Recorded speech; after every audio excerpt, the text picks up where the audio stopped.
اس دین کو قائم کر دینا، بلکہ یہ کہنا چاہیے کہ اس دین کو قائم کرنے کی جد و جہد کرنا، کوشش کرنا۔ ہو سکتا ہے کہ دین قائم نہ ہو سکے کسی شخص کی جد و جہد کے نتیجے میں، لیکن جس نے کوشش کی اور دین قائم نہ ہو سکا، اس کا بہرحال فرض ادا ہو گیا۔ جبکہ دوسری طرف کسی اور کی جد و جہد سے دین غالب ہوا اور ہمارا اس میں کچھ حصہ نہ ہوا، تو ہمیں اللہ کی بارگاہ میں جواب دہ ہونا پڑے گا۔ اس لیے یہ کوشش کرنا ہر ایک پر فرض ہے، اور اسی کے لیے بار بار اصطلاح جو استعمال ہوئی ہے وہ جہاد کی استعمال ہوئی ہے، کہ انسان نے اس دین کو قائم کرنے کے لیے جد و جہد کرنی ہے۔ اب سوال یہ پیدا ہوتا ہے کہ یہ کوشش کیسے کی جائے، اور جیسے ہی یہ سوال پیدا ہوتا ہے تو انسان اس کا جواب انفرادی دائرے میں ڈھونڈنے کی کوشش کرتا ہے، یا پھر سوچتا ہے، اور اس کو جب یہ ڈھونڈنے کی کوشش کرتا ہے تو کچھ سمجھ نہیں آتا، اور وہ سمجھتا ہے کہ کیا جنگل میں نکل جائے، یا جہاد کے لیے نکل کھڑا ہو، قتال کے لیے نکل کھڑا ہو،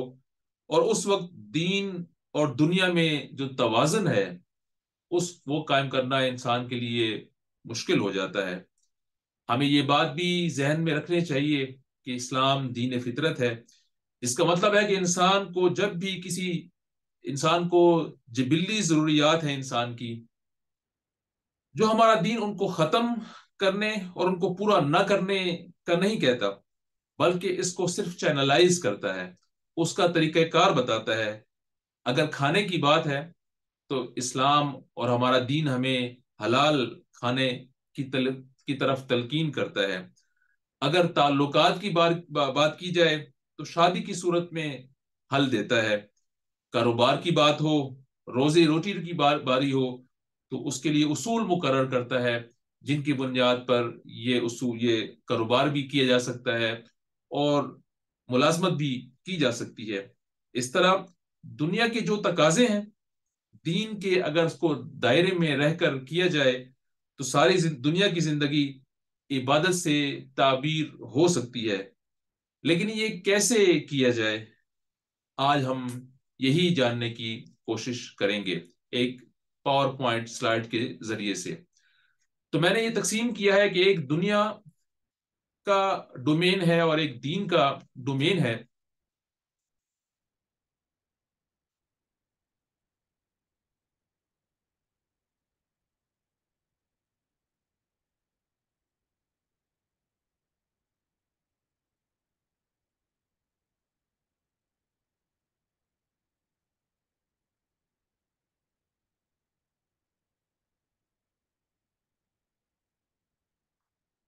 تو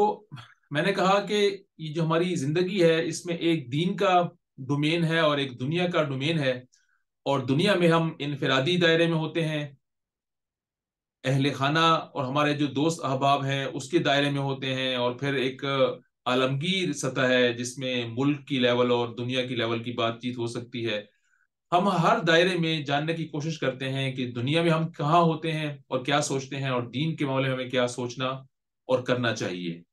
فار ایگزامپل اگر ہم بات کریں انفرادی دائرے میں،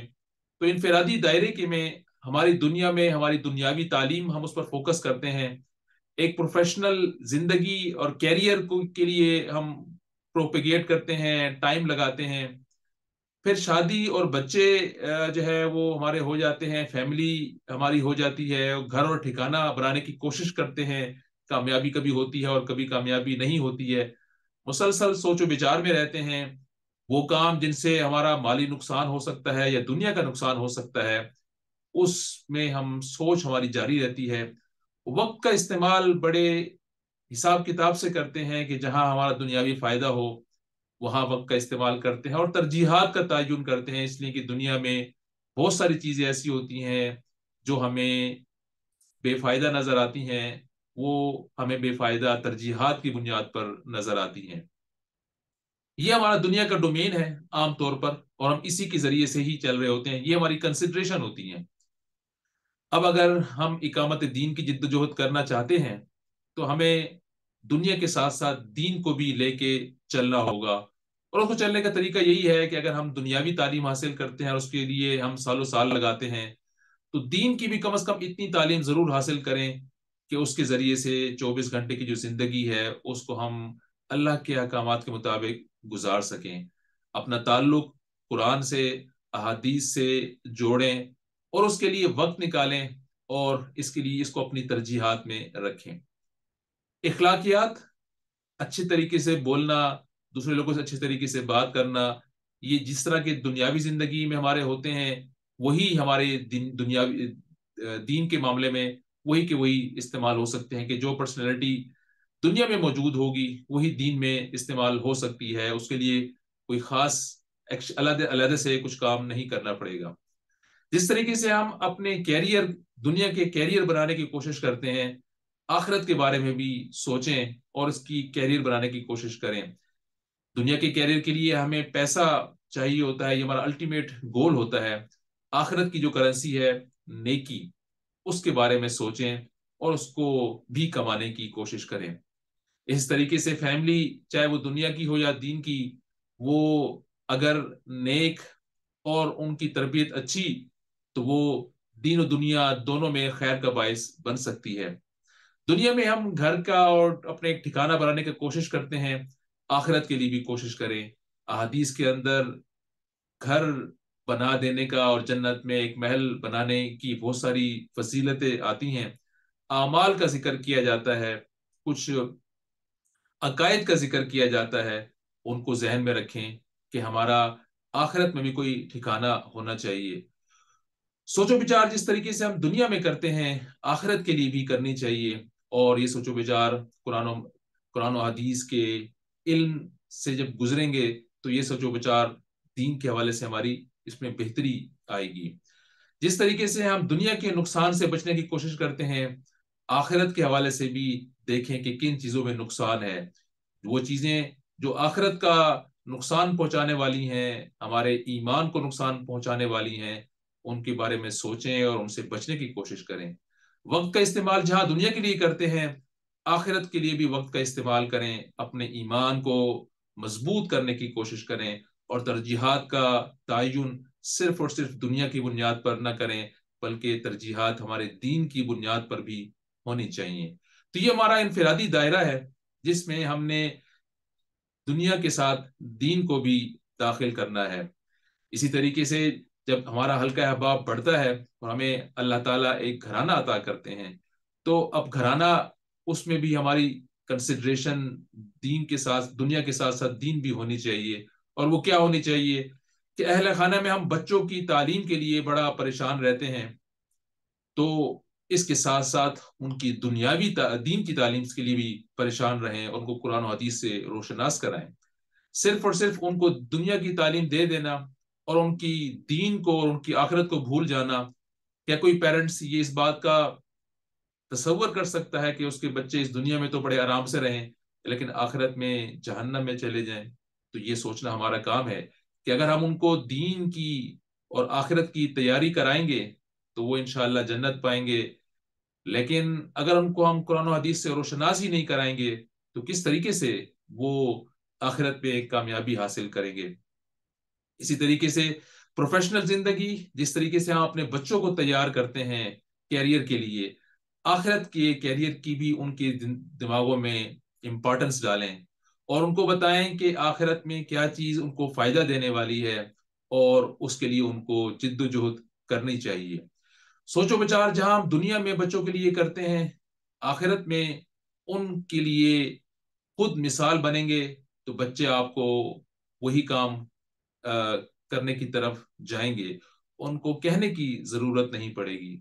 بچوں کے نقصان کے حوالے سے ہم سوچتے ہیں کہ دنیا میں ان کے جن کاموں سے نقصان ہوتا ہے ان کو ہم منع کرتے ہیں، دین کا نقصان جس میں ہوتا ہے، ان کے ایمان کا نقصان ہوتا ہے، اس سے بھی ان کو روشناس کرائیں، اس کے بارے میں سوچیں، ان کو ان باتوں سے منع کریں۔ وقت کا استعمال جہاں ہم دنیا کے لیے بہتر سے بہتر کرتے ہیں، اس کی کنسیڈریشن دین کے لیے بھی ہونی چاہیے، اور ترجیحات کا تعین کریں اپنے بچوں اور اہل خانہ کے لیے کہ جو چیز ان کو زیادہ مؤثر ہے دین کے لیے، ایمان کے لیے، اس کو ترجیح دیں، جس طریقے سے ہم دنیاوی چیزوں کو ترجیح دیتے ہیں۔ جب ہم اس دائرے سے آگے نکلتے ہیں تو ہمارا دائرہ اور بڑا ہو جاتا ہے، ہمارے آفس آتا ہے، ہمارا بزنس آتا ہے، ہمارا محلہ، ہمارے دوست احباب آتے ہیں۔ اس معاملے میں، اس لیول پہ ہمیں کیا کرنا چاہیے کہ ہم دنیا میں ہمارا تعلق ہوتا ہے ہمارے روزگار کے اعتبار سے، دنیا کی ڈسکشن ہوتی ہے ان لوگوں سے جو ہمارے حلقہ احباب میں شامل ہوتے ہیں، اور عام طور پر یہ جو ہمارا تعلق ہوتا ہے یہ خود غرضی کی بنیاد پر ہوتا ہے کہ اگر دوست سے مجھے فائدہ ہوتا ہے تو اس سے میں دوستی رکھتا ہوں، اور اگر دنیاوی اعتبار سے فائدہ نہیں ہوتا تو اس کو میں چھوڑ دیتا ہوں۔ اب اگر یہی چیز دینی اعتبار سے ہے تو ہمیں جس طریقے سے ہم دنیا میں تعلق رکھتے ہیں اسی تعلق کو استعمال کریں، اور بجائے اس کو، یہ تعلق جو ہے کسی دنیا کی وجہ سے نہ ہو بلکہ دین کی وجہ سے ہو، نیک لوگوں کی کمپنی ہو، وہ لوگ جو دین سے تعلق رکھتے ہیں، قرآن و حدیث کا علم رکھنے والے ہیں، ان سے تعلق بنانے کی کوشش ہونی چاہیے۔ اس لیے کہ اب آپ کا جو بنیاد ہے وہ تعلق، وہ دین نہیں بلکہ دنیا نہیں بلکہ دین کو بنانا چاہیے اور ہونا چاہیے۔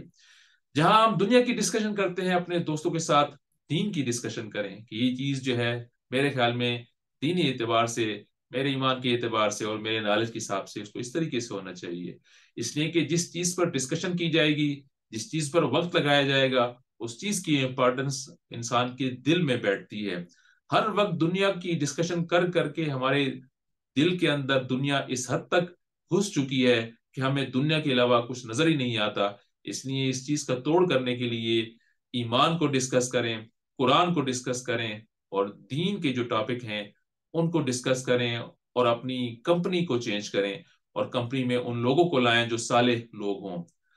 دنیا خود غرضی سکھاتی ہے لیکن دین جو ہے وہ بھلائی اور خیر خواہی سکھاتا ہے، لہٰذا بھلائی کی دعوت میں حصے دار بنے، اور بھلائی کی دعوت میں حصے دار بننے کے لیے آپ کسی جماعت کا حصہ بنیں، اس لیے کہ کسی جماعت میں حصہ لیے بغیر آپ بھلائی کے کام انفرادی سطح پر کرنا بہت مشکل ہوتا ہے۔ اور یہ حدیث ہے کہ آپ اکیلے نہ رہیں، کسی جماعت کا حصہ بنیں، اور کسی جماعت کا جب حصہ بنیں گے تو جو جماعت بھلائی کرے گی وہ بھلائی آپ تک بھی پہنچے گی، اور پھر جو اس جماعت کا امیر ہو اس کی بات مانیں اور اس کے ساتھ چلیں۔ اس سے انسان زیادہ بھلائی کی طرف پہنچ سکتا ہے۔ جب جماعت موجود ہوگی تو اس کے پاس قوت بھی ہوگی، اور وہ کوئی برائی سے روک تھام کی جو ایکٹیویٹی ہے اس میں بھی حصہ لے سکے گا، وگرنہ اکیلے اور انفرادی دائرے کار میں ہو سکتا ہے کہ وہ کسی برائی سے روک تھام کے لیے کوئی کوشش نہ کر سکے۔ اس لیے حق کے کاموں میں دست و بازو بنے ایک دوسرے کے، نیک لوگوں کی کمپنی اختیار کریں اور لوگوں کے کام آئیں۔ جب اس طرح کا ایٹیچیوڈ ہوگا تو یہ ایک ایسا ایٹیچیوڈ ہے کہ جس میں ہم دین کے لیے بھی کام کر رہے ہیں۔ اور اس سے اگلا دائرہ عالمگیر سطح کا ہے کہ اس میں ہماری جو دنیا ہے وہ تو عام طور پر ہم خاموش ہی رہتی ہے، اور اس میں ہم کوئی بہت زیادہ پارٹیسپیٹ نہیں کرتے، لیکن دین اسلام ایک عالمگیر تصور دیتا ہے کہ جب آپ کسی جماعت کا حصہ ہوں گے، دین کی اشاعت میں حصہ لیں گے، نیکی کے کاموں میں مددگار ہوں گے، تو آپ بڑی بڑی جو نیکیاں ہوں گی اس میں آپ شامل ہوں گے۔ آپ کی اس جماعت میں برائی کے خلاف اٹھ کھڑے ہونے کی زیادہ طاقت ہوگی، اور آپ دین پر زیادہ اچھے طریقے سے کاربن ہونے کے چانسز زیادہ ہوں گے، اور پھر اپنے ساتھیوں کو دیکھ کر آپ کو اور زیادہ تقویت اور استقامت ملے گی، اور ایک دوسرے سے جب گھبرائیں گے تو ایک دوسرے کو تسلی بھی دیں گے کہ مشکلات جب آ جائیں گی تو ایک دوسرے کو دیکھ کر استقامت بھی حاصل ہوگی۔ اور یہی وہ استقامت ہے جو کہ سورہ عصر کے اندر بیان کی گئی کہ والعصر ان الانسان لفی خسر الا الذین آمنوا وعملوا الصالحات وتواصوا بالحق وتواصوا بالصبر، کہ قسم ہے زمانے کی کہ سب لوگ خسارے میں ہیں مگر وہ لوگ جو ایمان لائے اور نیک عمل کیے، اور پھر انہوں نے نیک بات کی تلقین کی، اور اس پر جو مشکلات آئیں اس پر صبر کیا۔ یہ ایمان کا سب سے اعلیٰ درجہ ہے۔ اگر ہم دین کو بھی دنیا کے ساتھ ساتھ لے جائیں گے تو اللہ تعالی ہمارے دنیا بھی بنائے گا، جس کا اللہ نے وعدہ کیا ہے قرآن مجید میں، اور احادیث میں نبی کریم صلی اللہ علیہ وسلم نے فرمایا ہے. اللہ تعالیٰ سے دعا ہے کہ اللہ تعالیٰ ہمیں اقامت دین کی جد و جہد نہ صرف انفرادی سطح پر بلکہ اجتماعی سطح پر کرنے کی توفیق عطا فرمائے، اور جہاں جہاں ہماری دنیا موجود ہو وہاں وہاں ہمارا دین بھی موجود ہو. سبحانک اللہم و بحمدک اشہد ان لا الہ الا انت استغفرک و اتوب الیک.